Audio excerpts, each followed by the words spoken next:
Olá, sejam todos muito bem-vindos. Mais um Pixel Show 100% online, no meio dessa pandemia, para trazer conteúdo, criatividade e empreendedorismo para vocês.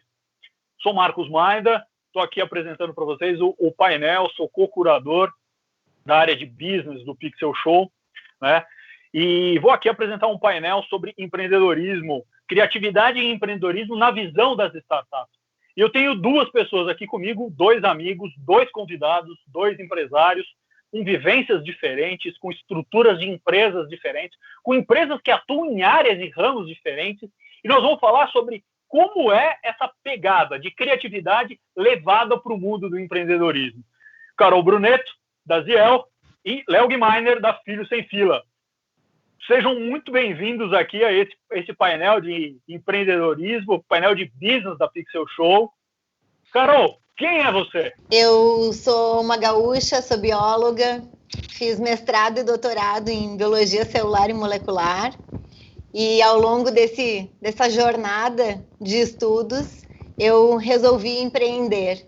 Então, eu criei uma empresa nessa área de pesquisa e desenvolvimento, buscando soluções para impactar as pessoas, tanto na área de oncologia quanto em saúde da mulher. Então, a gente busca soluções nessa área. Maravilha, maravilha. Uma coisa que a Carol não falou, ela se escondendo no jogo. Professora em duas universidades federais, Rio Grande do Sul e Rio de Janeiro. Uau! Brincadeira isso, hein? E quem está do lado dela, aqui, distante, né? Porque é do lado virtual, Léo Guimainer, do Filho Sem Fila. Léo, conta um pouquinho de você. Bom, obrigado pelo convite, mas é um grande prazer estar aqui. Eu acompanho o seu show há bastante tempo, até porque sou da área de comunicação, de marketing, tudo originalmente, né? E falando um pouco aí dessa história, eu sou jornalista de primeira formação. Depois de ter algumas empresas, eu empreendo há 18 anos, depois de algumas empresas me apaixonei por tecnologia e 10 anos atrás fundei uma empresa que desenvolve tecnologia por encomenda. Dela nasceu a Filho Sem Fila, que é a startup que eu dirijo hoje, que fala com o setor educacional. E como os meus filhos mesmos me dizem, antes de qualquer coisa eu sou pai. E só tenho a Filho Sem Fila por causa deles. Então é verdade, assim, a primeira definição para mim é ser pai ao cubo. Eu tenho 3 filhos, uma menina de 26 e 2 garotos de 16 e 13. Então, além de ser apaixonado por tecnologia, por empreendedorismo e por educação, e começando aí pelo currículo, sou pai ao cubo. Que maravilha. Também dou aula, tá, Maida, de empreendedorismo e inovação na FIAP. Poxa vida, então aqui vai ser uma aula com um bate-papo com 2 professores. Brincadeira. 3, né, Maida? Você também, né, bicho? Eu dou as minhas cacetadas por aí. Vamos lá. Criatividade e empreendedorismo na visão das startups. Vocês são CEOs de duas startups. A Filho Sem Fila trabalha na área, a gente pode considerar como uma edutech, ok? Sim. E a Ziel é uma empresa na área de biosciences, né? A gente pode até chamar de uma health tech. Né? Enquanto a Ziel é uma empresa que trabalha com tecnologia aplicada, né, com desenvolvimento técnico, é praticamente uma esteira de P&D, né, com vários produtos sendo desenvolvidos. A Filho Sem Fila, muito pelo contrário, evita uma fila, evita a esteira e vai buscar as suas crianças. Contem um pouco mais dessas empresas para a gente, por favor. Léo. Vamos lá. Bom, a Filho Sem Fila, como você bem resumiu aí, né, ela cuida dessa logística e de segurança escolar. A gente é bem focado nesse segmento e nasceu em 2013, quando fui justamente buscar os meninos na escola, e demorou muito mais tempo do que o habitual, e a gente acabou criando essa solução, 100% hardware, 100% software a princípio, e depois a gente veio trazendo um pouco de hardware para a solução, e também abrangendo mais coisas. Então, no começo, realmente, a gente olhava para o fluxo de saída, diminuir trânsito, exposição à violência urbana, e facilitar e deixar mais eficiente para o lado da escola, mas a gente logo se enxergou e, na verdade, o cliente nos enxergou como uma solução de segurança, além de logística, e a gente começou a fazer todo o processo logístico com esse viés. Então, hoje a gente cuida desde a hora que a criança sai de casa até a hora que ela volta para casa, tudo o que acontece no caminho de ida e volta, e mais recentemente, por conta essas novas necessidades que tanto o ensino híbrido quanto a Covid, digamos assim, né, exige das escolas, a gente desenvolveu funcionalidades novas que permitem o monitoramento e o tracking desses sintomas e quem encontra quem dentro da escola, quem entra, quem sai, tudo isso, além da gestão de rodízio para o ensino híbrido, como eu disse. Então, num resumo muito superficial, tem mais um monte, obviamente, de detalhes aí, é isso que a gente faz na Filho Sem Filo. Legal. Carol, o que a Ziel faz? O que a Ziel se propõe a fazer? Bom, primeiro queria dizer que eu adorei a ideia do Léo, assim, achei muito legal mesmo, parabéns. Obrigado. Bom, a Ziel, a gente tem alguns produtos mais prontos, né? Como o Maida falou mesmo agora há pouco, nós somos uma fábrica de P&D. Então, a gente faz mais ou menos isso que o Léo comentou, né? A gente também observa as necessidades de uma prática. A diferença é que a nossa prática geralmente é uma prática clínica, de tratamento ou de alguma doença envolvido com isso, mas também são necessidades que ainda não são atendidas. E aí, a partir dessas faltas, né, de atendimentos, dessas necessidades, a gente vai para o laboratório, busca soluções, desenvolve algumas coisas para levar de novo essas soluções e essas inovações para quem precisa, né? Então, hoje a gente nós desenvolvemos um autocoletor e um autoteste para rastreamento de câncer de colo de útero. Só para vocês saberem, assim, né? Não é todo mundo que está nos assistindo que tem essa familiaridade com esse assunto, mas o rastreamento do câncer de colo de útero, ele é necessário que seja feito em mulheres de 20 a 65 anos, todos os anos. Então, a gente tem aí, né, uma gama de mulheres, 50 milhões no Brasil, nessa idade de rastreamento, que precisam fazer todos os anos. E hoje a gente não tem condições de fazer isso num consultório, né, para todas essas mulheres, porque não tem como atender todas elas. Então, a gente desenvolveu uma solução que permite que a mulher faça o seu próprio teste, quando e onde ela quiser, ela faz a sua própria coleta e o seu próprio teste, e aí ela já descobre, né, se ela tem alguma necessidade de daí sim precisar ser encaminhada para um acompanhamento médico. Então, embora sejamos de áreas distintas, né, Léo, nós temos similaridades de observar essas necessidades. E posso dizer que eu adorei o que você falou também, já fiquei franco, que baita propósito, parabéns, viu, Carol? Obrigada. Eu acho que é isso, né, Maida? A criatividade a gente observa as coisas e aí com criatividade a gente vai buscando essas soluções, pensando, né, em como melhorar o mundo, melhorar a rotina, melhorar o dia a dia, seja, né, das pessoas, das mulheres, dos filhos. Verdade. Eu gosto sempre de falar da diferença que a gente tem da inovação com a invenção, né? A invenção não é um negócio que se cria no contexto geral, né, e transforma alguma coisa que já existe ou que não existe em outra coisa. É uma invenção. E ela se torna uma inovação quando a gente pega essa invenção e monetiza em cima dela. Essa visão é uma visão schumpeteriana, né? A visão de Schumpeter, que eu gosto muito de colocar. Quando a gente pega a invenção e começa a remunerá-la, começa a rentabilizá-la, ela começa a movimentar dinheiro, ela passou a se tornar uma inovação. E no processo de invenção ou no processo de inovação, a gente tem muito de criatividade que tem tudo a ver com o Pixel Show, né? E é sobre isso que eu quero realmente conversar com vocês e brincar aqui um pouco. Me chama muita atenção na apresentação das empresas de vocês que o Léo coloca uma necessidade, ele coloca um problema dele, um problema pessoal dele. Olha, eu tive um problema, e ele coloca aqui, logística de segurança escolar. Olha, eu tive um problema lá atrás com os meus filhos, quando eu fui pegar os meus filhos na escola, e demorou mais do que o normal. pode, assim, eu estou sujeito a sofrer um assalto, né, acontecer alguma coisa, eu estou sempre preocupado, né? Ainda mais para quem vive nas grandes metrópoles, né? A gente tem uma série de preocupações quando nós vamos buscar os nossos filhos na escola. Pensando nisso, ele usou a criatividade dele, inventou um processo e monetizou em cima desse processo, desenvolvendo o que a gente chama de inovação. E a Carol, pelo outro lado, né, pega a criatividade dela, sendo mulher, conhecendo esses problemas das mulheres e salvo engano, Carol, você, por favor, me corrija se eu estiver errado, mais de 50% das mulheres não conseguem identificar que tem o câncer de colo de útero, né? E a ferramenta que vocês se propõem, o projeto que você se propõe e está lançando aí no mercado nos próximos meses, ele serve exatamente para isso, para identificar mais fácil, né? E como você falou muito bem, é um autoteste. A questão de ser um autoteste, ele evita também o constrangimento da mulher ter que ir ao médico.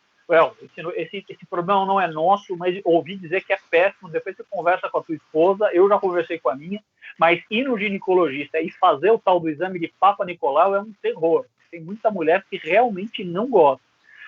Então ela propõe alguma coisa aqui que é um autoteste, um autoexame, a mulher pode fazer e leva para o médico ou através de um equipamento consegue verificar se ela tem uma lesão no colo de útero e essa lesão pode ser identificada ou não como um câncer posteriormente. Olha que coisa interessante, aumentando o nível de pessoas que vão ter acesso a esse tipo de exame e evitando um constrangimento. Então, enquanto de um lado a gente fala em virar a criatividade para evitar um constrangimento das pessoas, né, do outro a gente usa a criatividade para trazer segurança para as pessoas que estavam inseguras num determinado momento. Sobre isso que eu quero brincar aqui com vocês. Porque você pegou, você olhou, você sentou na guia, olhou em volta e falou, preciso achar uma solução para esse problema. E preciso achar uma solução que seja funcional. Eu preciso usar tudo que eu tenho de criatividade aqui para poder fazer esse negócio acontecer. E aí você, através do seu processo criativo, você vai até contar um pouco para a gente aqui como se deu esse processo criativo, desenvolveu esse negócio. Por um outro lado, a Carol, o processo criativo dela é muito mais técnico, que é um processo baseado em ciência. Né? Existe uma dor, existe uma hipótese científica e ela vai em busca da solução da hipótese científica dela, da comprovação da hipótese científica atrelada a uma solução. Então, enquanto eu tenho, de um lado, ciência aplicada, do outro eu tenho criatividade na veia. Mas em nenhum momento eu deixo de ter a criatividade envolvida nisso. E é isso que eu quero que vocês levem para que vocês possam expor para quem está aqui nos assistindo. Carol? Então, Maida, é isso mesmo, assim, hoje a gente tem, isso é um problema no nosso país, mas não só no nosso país, no mundo todo, né?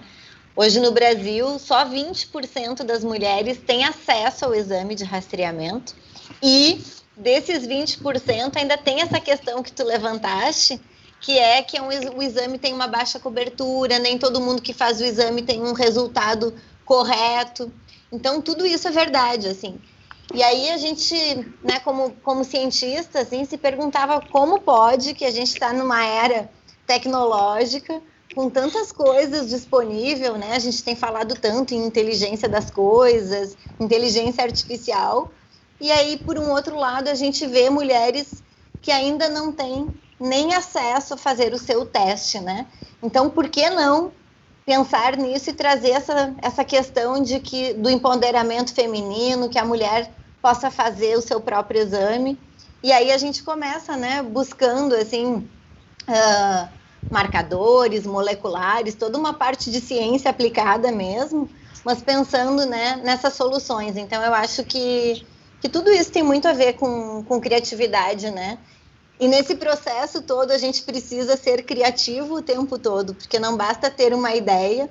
Para colocar essa ideia em prática, a gente precisa de muita criatividade ao longo desse processo, né? Hoje eu estou aqui conversando com vocês, amanhã eu estou lá no laboratório, na bancada, então a gente precisa ter esse jogo de cintura, vestir muitos muitos chapéus, né, para conseguir fazer realmente uma invenção se transformar em inovação. E imagino que o Léo também tenha passado por isso, né, Léo? Olha, Antes de passar para o Léo, deixa eu explorar um pouquinho mais isso daí. Você colocou algumas coisas que são interessantes. Mas eu quero entrar um pouquinho nesse seu aspecto, nesse seu lado criativo. Né? Vamos falar dessa transição da ciência para a realidade. Né? Onde você aplica a criatividade e como se dá o seu processo criativo? Eu acho que ele começa muito assim nessa questão de pensar em coisas que ainda não existem, sabe? Quando a gente criou a ZIL, aqui a gente está enfatizando muito um dos produtos, né, que estão na esteira, mas a gente tem outros produtos. E a empresa começou mesmo porque a gente pensava assim, como pode que hoje em dia existem tantos medicamentos para tratar uma mesma doença? Então, por exemplo, né, câncer de pulmão, tem mais de 20 medicamentos para tratar câncer de pulmão. E se eu tiver um câncer de pulmão, será que eu vou usar o mesmo medicamento que um de vocês? Bom, a gente parte de um pressuposto ali que a gente está mais ou menos, né, tem a mesma idade, enfim, ninguém aqui é obeso, enfim, vivemos no mesmo país.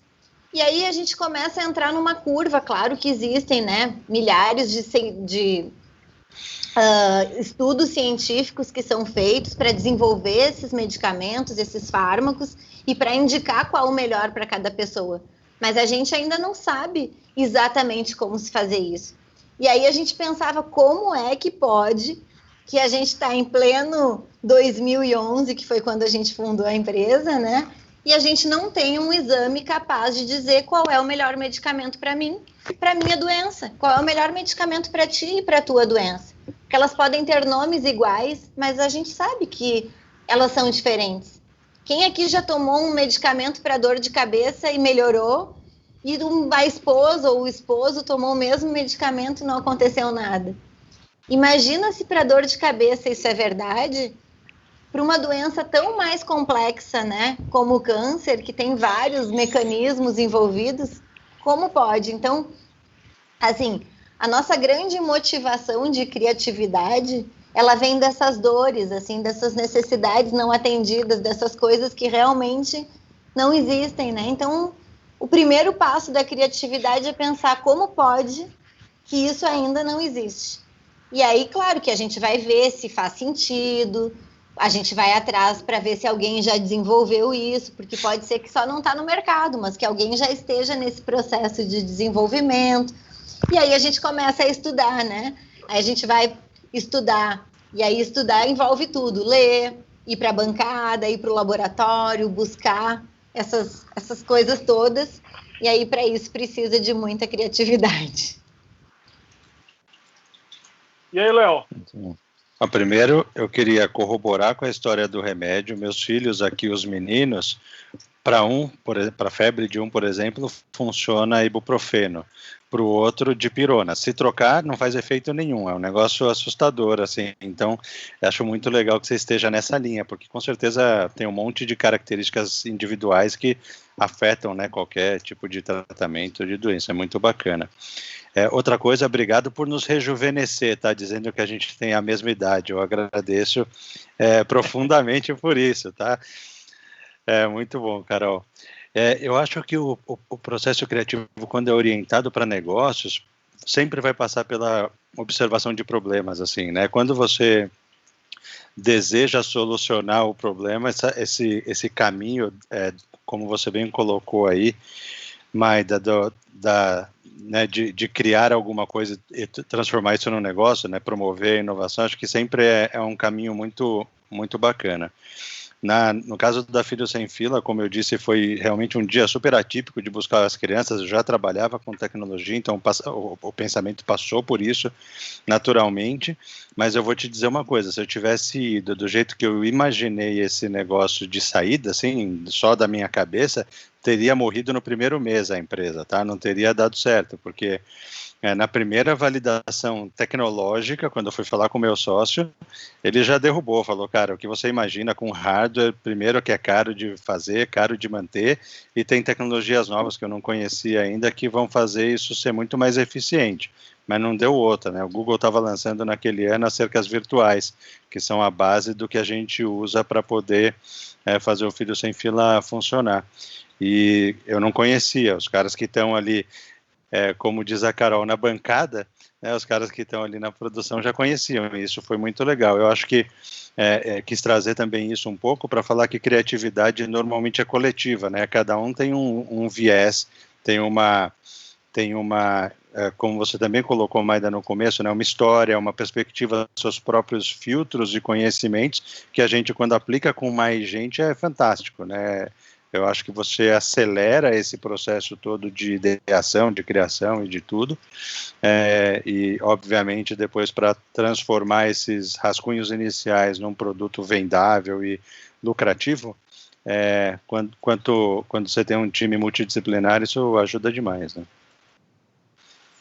João, Léo, explora um pouquinho mais para mim essa questão que você colocou de criatividade coletiva.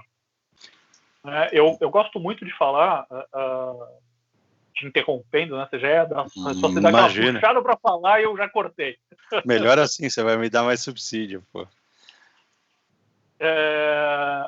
Eu gosto muito de falar que quando a gente trabalha com criatividade, quando a gente promove criatividade, e você falou um negócio demais, né? Processo criativo orientado aos negócios, a gente precisa ter diversas visões distintas. Então a gente precisa ter pessoas que pensem diferente, que tenham origens diferentes, que tenham formações diferentes, que tenham histórias de vida diferentes, que tenham gêneros diferentes, que tenham orientações diversas, e isso é muito legal, né?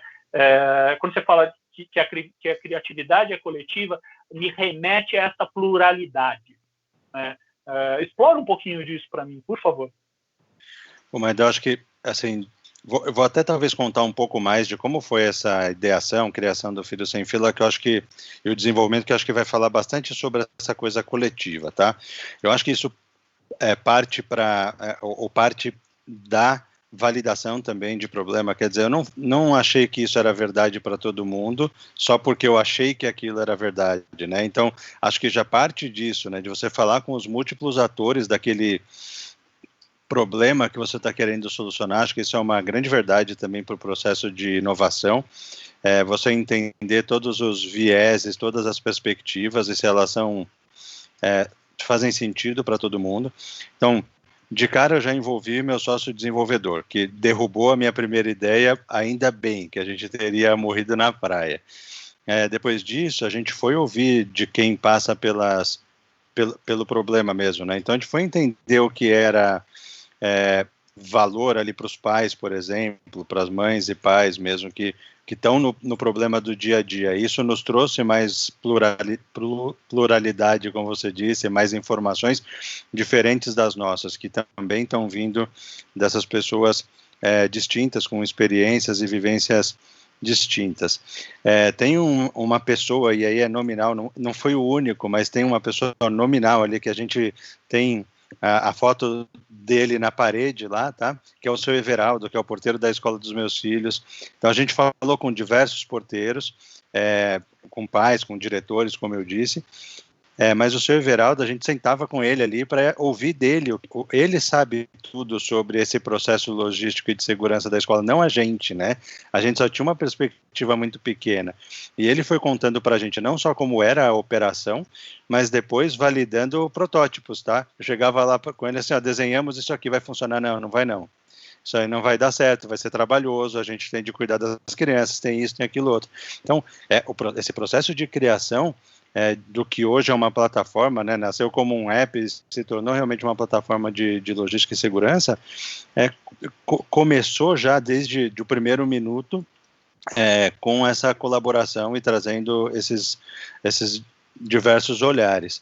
E não deixa de ser assim, tá? Mas acho que isso é uma coisa que a gente tem cultivado, tanto da equipe que tem canal aberto para trazer qualquer ideia, qualquer coisa, sempre vai passar pelo crivo da segurança, né? Se isso fere o propósito de entregar segurança, a gente não faz, mas se aquilo está alinhado com o nosso propósito e faz sentido mercadológico, digamos assim, isso entra no roadmap. Vai fazer parte do produto em algum momento, sempre validando com os clientes. E, por exemplo, agora o caso mais recente foi essa história de trazer esse acompanhamento de sintomas de Covid-19, que é super relevante para as escolas nesse momento de volta às aulas. Então, quando a gente entendeu que isso era uma necessidade das escolas, aí a gente começou a falar sobre isso, algumas escolas clientes nossos levantaram a mão e falaram, cara, vamos fazer isso juntos, a gente tem necessidade sobre isso, a gente já mapeou o que a gente precisa fazer, e eu quero contar para você, porque assim você vai produzir o negócio alinhado, precisa, e para a gente isso vale ouro, né? A gente conseguiu desenvolver uma ferramenta que tanto faz essa gestão essa questão de saúde, digamos assim, né, de sintomas, como a logística de aulas ali, né, de quem vai, quem não vai para a escola e tudo mais, entre outros detalhes, ouvindo dos clientes o que eles precisavam, e como eles tinham enxergado também com as, digamos assim, se é que criatividade pode ser plural, em termos de palavra, né, com as criatividades de cada um ali. Então, clientes, pessoas ali dentro dos clientes que estão na segurança, gente que está na operação, gente que está no pedagógico, gente que está na saúde, obviamente, dizendo que seria necessário, e a gente foi desenvolvendo isso a N mãos. Acho que esse é o processo criativo ideal na minha cabeça, tá? Quando envolve todo mundo e quando todo mundo tem voz, né? Eu vou pegar aqui algumas coisas que vocês dois falaram e vou brincar aqui com elas, né? Essa questão do processo criativo orientado aos negócios, eu acho que é fantástico, porque a gente está vendo o problema, conhecendo o problema, a gente precisa conhecer muito bem o mercado onde aquele problema está inserido. Se a gente não entender a técnica do negócio, não vai funcionar nada, principalmente na área da ciência, né? A gente precisa conhecer todos os atores desse mercado, assim como você conheceu o porteiro e entendeu quais eram as dores, né? As dores daquele porteiro. Você precisa estar próximo do seu cliente, quer seja do paciente ou do pai e da escola, justamente para receber esses insights. E aqui tem um aspecto que eu acho que é interessante. Tem muita gente que quer empreender, mas tem medo de receber o feedback, né? Eu tenho certeza, como o Léo bem colocou, falou, a primeira ideia que eu coloquei, se eu tivesse jogado no mercado, ela não ia parar de pé. A Steve Blank disse isso, nenhuma ideia sobrevive ao primeiro contato com o cliente, né? Ela vai ser destruída, o cliente vai destruir a sua ideia. Isso acontece mesmo em todo o mercado, por mais criativo, por mais disruptivo, por mais fantástica que ela seja, a gente tem que ouvir quem é esse cliente, ele vai dar o feedback e a gente tem que estar preparado para receber esse feedback. E na ciência, especialmente na ciência, levando a bola agora para o lado da Carol, a gente tem um aspecto que é muito mais relevante. Porque primeiro que a ciência não vai mentir para a gente, você não vai ter um feedback ali, não, veja bem, aquele falso positivo, né, que a gente tem às vezes conversando com o cliente não fala a verdade para a gente porque não quer chatear a gente, fala, o seu produto é uma porcaria. Não, é bonzinho, ele é bom, você usaria? Acho que sim, né? Você sabe, ele não vai usar aquele negócio. E acontece isso demais. E a gente tem essa dificuldade de ouvir esse feedback. E o brasileiro, culturalmente, tem essa dificuldade. Né? A gente não recebe bem as críticas, né? A gente reclama muito do europeu ou do norte-americano, eles são muito duros, eles são muito diretos, eles são muito objetivos. Mas não tem meio termo, não tem enrolação. Ou é ou não é, ou serve ou não serve, ou funciona ou não funciona. E a gente tem muito isso. Como que foi para vocês superarem essa dificuldade? Uma dificuldade cultural, né? Não preciso entrar no mérito da questão. Eu tenho, vocês têm, nós somos brasileiros, nós somos latino-americanos, querendo ou não, e a gente tem isso arraigado. Como que foi superar essa negativa do mercado, né? Essa negativa os dados não conferem, os dados não dizem o que eu quero que eles dizem, eles não estão traduzindo para mim aquilo que eu quero que esteja traduzindo, né? E essa resposta negativa, como é que se dá essa evolução de ter que pegar tudo aquilo que vocês em algum momento fizeram e falar, putz, não serve mais para mim, vou ter que reformular, vou ter que mudar, vou ter que pensar diferente. Como que é essa angústia né? No processo de criação, você constrói toda uma ideia, uma história em cima daquilo. E aí, de repente, você vê que aquilo não serve de nada. Como é que é? Conta um pouco disso pra gente. Isso eu acho que é o que mais nos faz crescer, na verdade, esses nãos, né? Seja do laboratório, seja do cliente. No fim das contas, as críticas, né? Eu sempre vejo como críticas construtivas, assim. Mas o sim é fácil. A pessoa diz, nossa, isso é genial, que legal. Mas a pessoa que diz, olha, eu preferia que fosse desse jeito, eu queria que fosse de outra cor, eu queria que fosse num outro modelo, eu queria que... Enfim, outras coisas. Essas pessoas é que ativam o tal do botão da criatividade no fim das contas, né? Porque coisas que a gente não parou para pensar, que a gente, na nossa percepção, como o Léo falou, né? Já estava perfeito no modelo dele ali, que ele criou, que ele viu, estava perfeito para ele. Mas daqui a pouco um outro chega para ti e diz, olha, mas isso não vai funcionar. Alguém vem e te diz, olha, se fizer dessa forma, vai ficar melhor, com outro material. Então, assim, eu acho que os nãos, na verdade, eles são mais importantes e são os grandes diferenciais também. Porque a gente precisa saber ouvir o não. Eu acho que dentro dessa coisa cultural, né, Maida, é difícil, assim, ouvir críticas, nem sempre é bom. Mas se a gente está disposto a ouvir essas críticas, isso é que faz uma startup virar uma grande empresa ou, né, talvez fechar as portas. Eu acho que isso é o grande diferencial. E aí nos faz pensar, nos faz voltar para a equipe, como o Léo diz, né? Ninguém tem uma ideia sozinho, ninguém faz nada sozinho. Tudo é uma construção, seja com os clientes, seja com o usuário, seja com os sócios, enfim, com a equipe. Mas eu acho que esses brainstorms, assim, eles são super importantes, né? A gente começa, assim, do céu é o limite para o mundo real, porque não dá para fazer tudo, a gente tem limite de tamanho, de equipe, de recursos, né? Somos startups, então o mundo ideal e assim, o mundo real é um pouquinho diferente. Mas dentro disso também, esse papel, e aí de novo, né, trazendo esse tema assim, da criatividade, é que faz a gente, né, melhorar assim, aproveitar ao máximo os recursos que se tem, a equipe que se tem e as ideias e transformar isso em algo, né, real dentro do mundo ideal, assim. Então, eu acho que é uma construção mesmo em muitas mãos. Concordo, Carol. Eu não vejo como uma angústia não, tá, Maida? Eu acho que é uma dádiva. A gente ouvir os nãos quão mais rápido, melhor, porque você dedica menos tempo, menos dinheiro, né? Você começa a ajustar o prumo do negócio ali mais rapidamente, né? Isso é espetacular, cara. Eu acho que é a melhor coisa que pode te acontecer. Enquanto você falava, Carol, e o Maida também, eu me lembrei de um mantra, né? E eu falo isso tanto para as startups com as quais eu converso, quanto para os meus alunos lá na FIAP, que é o seguinte: apaixone-se pelo problema. Né?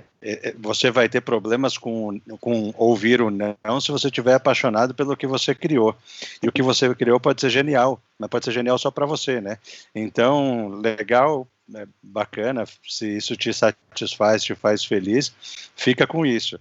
Mas se não, ouça os nãos e queira os nãos, persiga os nãos, persiga o que está errado no que você está idealizando para que você corrija o mais rápido que for possível, né? Você participou de alguns eventos de aceleração. Inclusive, você chegou a ser finalista e ganhou alguns eventos de aceleração. Aliás, eu tenho dois premiados aqui, né? De um lado, o Léo, uma série de eventos, inclusive eventos que eu fui, que eu organizei, que eu participei como banca, e a Carol, que acabou de ganhar o prêmio de Mulher Empreendedora da FINEP, que é um prêmio... Parabéns. Olha, muito legal. Como é que é vocês colocarem os projetos de vocês à prova numa banca dessa? Maida, eu vou te contar que um desses que você citou aí agora, né, que você estava lá na banca e tudo, foi possivelmente uma das experiências mais intensas que eu já tive, tá? Eu não conseguia ficar de pé depois de ter feito aquele pitch ali na Fiesp, cara, foi incrível mesmo. Eu tinha de ir para o aeroporto, tinha uma viagem, não sei o que lá, foi espetacular, cara. O voo que eu melhor dormi, assim, durante a noite, porque eu estava num estado de tensão, cara. Quando acabou, era muita gente, todo o processo que envolvia muita gente, né? Dias intensos ali, e a própria apresentação, o pitch ali, não sei o que lá, era uma galera, não lembro mais quanta gente era assistindo e julgando, fora a plateia mesmo, né? Era lá no auditório, uma pancada de gente, então todo esse processo, eu já estava achando que eu não ia mais, tá? Ficar no top 10 ali, eu já estava quase pegando as malas para ir para o aeroporto e de repente chamaram a Filho Sem Fila. Então, diria que é rico, você sempre ouve feedbacks, de novo, falando dessa pluralidade, desses olhares todos, cara, é espetacular. Eu acho que a gente precisa mesmo, sem descuidar do negócio. Obviamente você tem de ter hora para tudo, tem de ter um momento de cuidar do negócio, né, e um momento de se expor, e se você puder fazer as duas coisas periodicamente, é espetacular, né? Você faz o negócio acelerar, mas ao mesmo tempo você aprende com o mercado nessas oportunidades incríveis que a gente tem nesse segmento, nesse ecossistema de inovação. Só falando desse evento que o Léo citou, é o Acelera Fiesc, que é organizado na Fiesc, o principal evento de empreendedorismo e investimento anjo da América Latina, né? Ele ficou entre os top 10, né? É um evento, tinham mais de 400 empresas inscritas, 1.200 pessoas participando, e na plateia que assistiu à final, além de uma série de empresários, a gente tinha uma banca de avaliadores, de mais de 200 avaliadores e investidores. Era um negócio violentíssimo, mais de 600 pessoas no teatro ali, ao vivo, e o negócio foi pesado. Não muito diferente do que deve ter sido para a Carol, que se inscreveu no prêmio da FINEP, um prêmio nacional, ganhou como mulher, uma das mulheres empreendedoras do ano. Alto nível, hein, Carol? Não, esses processos de aceleração, assim, o Léo estava falando, e eu lembrei de uma coisa que aconteceu ao longo desse processo, né? Eu nem chamo de aceleração, eu chamo de imersão, porque a gente fica, assim, muito conectado com aquele processo, né? Não é uma coisa, assim, uma vez por semana eu vou fazer isso. Não, a gente fica imerso mesmo, assim. E aí eu acho que dentro daquilo que a gente falou, né, dos nãos e dos feedbacks, também entra um pouco nisso, né? Um dos primeiros feats, porque a gente tinha nesse processo da FINEP uma mentoria, assim, então ao longo da semana a gente encontrava com esses mentores e assim, eram de áreas distintas, cada semana chamavam alguém de uma área diferente. E isso vai, né, melhorando e te deixando mais forte, na verdade, né? Porque tu vai avaliando com vários olhares, não só com o teu, né? Não só com, no nosso caso, tipo, uma coisa técnica e científica, não. Tinha advogado, tinha, enfim, né? E aí, uma das primeiras reuniões, a gente fez o pitch, assim, essa reunião foi, tipo, sexta-feira de noite, e até domingo tinha que colocar o pitch final, assim, daquela semana, na nuvem e deixar para o pessoal assistir. E aí eram 7 horas da noite, mais ou menos, a gente em reunião, e aí o nosso mentor, o Léo, disse, olha, gurias, muito legal isso aí e tal, mas tem que mudar isso. Bom, tinha que mudar, só não dava para mudar o nome da empresa. Tinha que mudar tudo. E eu disse, tá certo, nós vamos mudar, não tem problema nenhum, se não tá bom, é para isso que a gente está aqui, sabe? A gente está aqui para crescer, para melhorar, e é para isso mesmo. E a gente, assim, passou o sábado inteiro trabalhando e mudando slide, mudando e estudando números e tudo, assim, porque daí vai construindo, né? E eu lembro que na outra semana ele disse, eu estou impressionado com vocês, que em tão pouco tempo vocês fizeram tantas alterações. E eu acho que é isso, sabe? Essas oportunidades, esses feedbacks não tão positivos é que nos fazem crescer, né? Mas a gente precisa sempre estar com essa visão, né? De ter essa humildade até, de pensar que a gente até pode ter uma ideia muito boa, mas essa ideia precisa ser boa para os outros também, né? E aí tem tantos casos que a gente vê no mercado, né? De ideias geniais. A gente, nossa, já vi, assim, pelo menos na nossa área de techs, assim, né? Tem coisas fantásticas para agricultura, aplicativos para idosos, umas coisas assim muito legais, mas aí quando a gente para pensar, nossa, mas será que né, a pessoa que está lá no campo, ela tem tanto acesso exatamente dessa forma? Será que é assim a comunicação, né? Será que o idoso tem tanta habilidade para mexer num aplicativo quanto um adolescente? E aí essas coisas assim é que vão fazendo, né, essas empresas crescerem, né, ou sumirem também. Verdade, Carol. Recentemente eu ouvi de um diretor de escola, estava num evento e tinha outros diretores que corroboraram também, mas esse diretor falou assim, cara, eu estou cansado de receber startups, edtechs, que resolvem problemas que não existem para a gente que está na escola.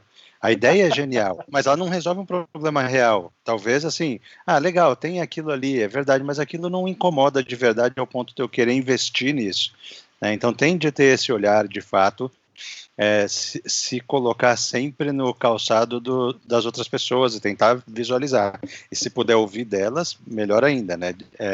Criar solução para agro sem estar no agro é muito difícil, porque você não tem aquela vivência, né? Não tem experiência. E é um bom exemplo, fica fácil de visualizar, né?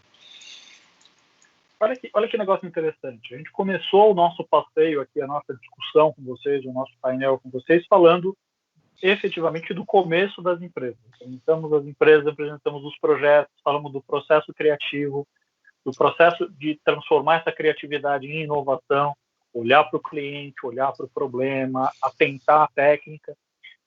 A gente está falando e está abordando um pouco agora de como é expor essa ideia para os terceiros, como é receber o feedback, né? Como é ganhar um prêmio ou disputar esse prêmio ou brigar por um lugar ao sol. A gente tem um número cada vez mais crescente de startups e de ideias. Né? Não adianta nada a gente ter uma ideia genial se essa ideia genial não estiver atrelada com um problema, e esse problema tem que ser real, tem que ser concreto, não adianta ter um problema imaginário. Né?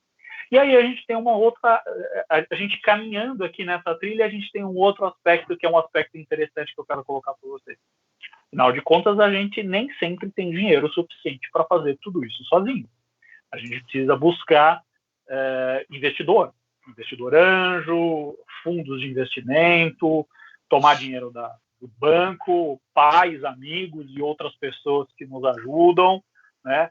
E aí a gente trabalha com aceleradora, com desenvolvedora, com venture building, e vai fomentando e vai trabalhando essa empresa. Isso também é uma experiência muito interessante, que eu sei que os dois já passaram por essas experiências. As duas empresas são investidas por terceiros, uma com mais investimento, outra com menos investimento, mas as duas passaram por esse crivo de serem investidas por terceiros. E está aí a coisa mais interessante, né? Sempre me perguntam, como é que eu vou saber que se aquele investimento é um investimento muito bom? Bom, aquele investimento vai ser um investimento muito bom quando você olhar pessoas diferentes ou pessoas absolutamente gabaritadas olhando para aquela empresa com um olhar de investidor. Falar, eu posso ganhar dinheiro aqui. Provavelmente esse cara com mais experiência viu alguma coisa que você não viu. Então ele sabe que aquele negócio pode dar muito certo. Principalmente se for uma área que você não tenha muito conhecimento. Então embarca na onda de alguém que tem mais experiência. Conheço a empresa de vocês, conheço os modelos de investimento que vocês utilizaram e quero que vocês coloquem aqui, sem precisar falar quem são os investidores, obviamente, ou as linhas que vocês utilizaram, mas como que é expor o projeto, expor o produto de vocês ao crivo de um terceiro que vai dar dinheiro. Vai falar, tá aqui, X milhões de reais para vocês, para que vocês possam desenvolver o projeto, mas tem todas aquelas contrapartidas que a gente sabe que existem. Eu quero que vocês exponham um pouco aqui para quem está assistindo a gente. Por favor, Carol, eu quero aprender agora, porque todo esse lado, né, o teu lado de pesquisa e tudo, para mim é tão desconhecido que eu vou adorar ouvir agora essa aula aqui. Não, eu acho que o mais difícil, sabe, Léo, é como se comunicar. Porque isso que o Maida falou é verdade, assim, né? A gente faz uma coisa muito técnica e às vezes a gente vai conversar com pessoas que são de áreas muito diferentes. Então, claro, né, se a gente consegue mostrar para essas pessoas ou instigar essas pessoas a verem essas coisas que talvez a gente não esteja enxergando, ou entenderem o que a gente está, né, oferecendo. Eu acho que isso é difícil, essa comunicação da técnica, dessa parte muito técnica para todo mundo, né, é bem difícil, mas por outro lado é muito gratificante, assim. Então a gente precisa muitas vezes ser criativo até para isso, né, porque para trazer exemplos, para pensar, para que as pessoas enxerguem aquilo e entendam o que é a tua invenção, a tua inovação, né? Porque eu acho que nem todas as pessoas têm a mesma dor, né? Então é difícil tu trazer para ela. Agora, se tu consegue relacionar aquilo com algo que ela já viveu, ou relacionar aquilo com algo que algum familiar dela já viveu, né? Porque eu posso, por exemplo, eu não tenho filhos, mas eu já super adorei a tua solução. Não tenho filho, mas eu tenho sobrinho, eu tenho irmão pequeno, a gente tem criança, então essa questão de segurança, tudo isso é uma questão que nos preocupa como um todo, independente se a minha dor hoje é ou não ter que buscar um filho na escola, né? E aí eu acho que é isso, assim, tu soube me mostrar essa questão de uma forma que eu mesmo, sem ter filhos, eu super entendi, super gostei. Então eu acho que isso, assim, é um ponto super importante, sabe? A gente se comunicar com as pessoas de uma forma que elas consigam entender o mais próximo possível do que a gente está desenvolvendo e daí sim, né, trazer esses recursos para dentro da empresa com outras mentes, né, tão brilhantes, enfim, que vão nos ajudar em outras partes do processo. É bem verdade, viu, Carol? Concordo com você e complementando, talvez, a visão de negócio, a visão do mercado, para mim também é super difícil. Acho que o meu negócio é muito mais simples de pontuar, de posicionar e de explicar, né? O teu, com certeza, tem uma complexidade muito maior para quem não é técnico, né? Para quem não é da área. No meu caso, eu acho que essa parte é mais simples, mas mostrar visão eu acho super complexo, assim. Olha que eu sou um cara oriundo da comunicação corporativa, né? Eu tenho feito isso há algum tempo. E mesmo assim, por exemplo, recentemente a gente se candidatou a uma aceleração e a gente não foi aceito e a devolutiva foi, cara, do jeito que o mundo está, com esse processo pandêmico aí que a gente está vivendo, a gente não consegue visualizar o que vai acontecer com a educação, então não dá para investir numa edtech no que você atua, né? Para outras edtechs, com certeza é mais claro de enxergar. Legal, eu não soube mostrar para esses caras o que eu estava enxergando. A gente dobrou de tamanho durante a pandemia, tá? Então, assim, com certeza tinha alguma coisa ali que os caras não enxergaram e eu não soube mostrar, né? Então, mostrar isso para um investidor, por exemplo, pode ser bem difícil. Agora, de qualquer forma, é um processo super gratificante, como você falou. É muito legal alguém que conhece pouco ou muito do mercado, olha para você e fala, nossa, eu quero isso aí também, eu quero fazer parte dessa história. Isso é muito legal, né? Quando essa pessoa ou essa empresa entende o propósito que está por trás daquele negócio, é espetacular, né? E aí você pode dar os braços e caminhar junto. Isso é muito legal mesmo. E só mais uma coisinha, Marcos, eu acho que não só os investidores, né? Mas quando a gente vê parte da equipe da gente, assim, passando do horário, né, trazendo uma outra solução, ou ajudando em alguma outra etapa, vestindo a camiseta de verdade, eu acho que isso também tem essa questão, assim, porque tu passa, claro, a ideia, né, geralmente de uma startup, ela vem de um empreendedor, vem de uma pessoa, de um grupo pequeno de pessoas, mas aí quando tu traz isso, bom, um investidor investe, já é super legal, mas quando tu vê todos os dias ali a tua equipe, né, dizendo e fazendo coisas, assim, vestindo de fato essa camiseta, isso também é intangível, assim, né, porque é muito gratificante. Eu acho que também agradecendo, né, aproveitando a oportunidade para trazer isso para todas as pessoas que trabalham com a gente e que de fato vestem a camiseta, que a gente tem muito orgulho disso. É verdade, viu, Carol? E às vezes no dia a dia a gente não faz esse reconhecimento, né? Aproveitar essa oportunidade muito bem levantado, pontuado por você. Obrigado, inclusive, a você e ao time, né? Que está lá também tocando esse negócio. E é fundamental, não tenha dúvida. Como você disse há um tempo, agora uns minutos atrás, ninguém faz nada sozinho, né, Carol? Se não for o time, não vai, não adianta, né? Gente, eu tô adorando o papo aqui, bater papo com vocês, duas pessoas que eu gosto muito, dois profissionais que eu admiro demais. Está sendo incrível, mas nós estamos nos aproximando do final aqui do nosso painel. Não posso deixar de agradecer vocês, né? Mas antes de agradecer vocês, eu queria fazer um apanhado geral disso tudo que a gente falou aqui, né? A gente começou mostrando o processo criativo, primeiro de um lado mais técnico, mais bruto, outro um lado criativo também, que é bruto, também que é técnico, né? Como que você ouve a solução, como que você ouve o resultado. Se por um lado você tem uma resposta fria, que é a resposta da bancada, a resposta do número, a resposta da ciência, por um outro lado você tem uma resposta quente, e você tem que saber dosar se é a resposta adequada ou não, e até o jeito que a pessoa está colocando, né? Vocês colocaram muito bem que a gente tem que conhecer o problema para poder ser criativo na solução dele.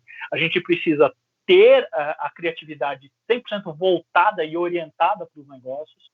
A gente precisa conhecer muito bem o mercado, entender a técnica que a gente usa, né? Ou a técnica como a Carol colocou, ou a técnica como o Léo colocou, que são as próprias ferramentas, os próprios sistemas que você precisa estar antenado com as coisas novas que estão acontecendo.